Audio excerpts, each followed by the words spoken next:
Waalaikumsalam warahmatullahi. Apakah Bilal ketika selesai atau sebelum khutbah termasuk sunnah?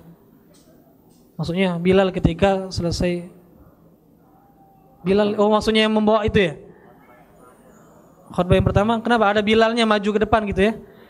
Itu bukan termasuk sunnah Rasulullah SAW. Rasulullah kalau khutbah beliau langsung naik mimbar saja. Beliau naik mimbar, azan. Ya, selesai azan beliau berdiri khutbah. Ya, duduk, nanti bangkit lagi khutbah kedua, selesai salat. Seperti itu yang dilakukan oleh Rasul sallallahu alaihi wasallam. Kalau ingin azan pertama boleh enggak? Boleh, asalkan waktunya di luar itu. Misalnya kita azan jam 12, setengah 12 azan dulu.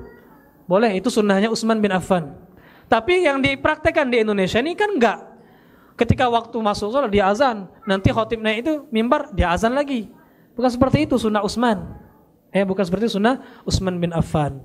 Meskipun yang baik itu sunnah Rasulullah, itu sekali saja azannya.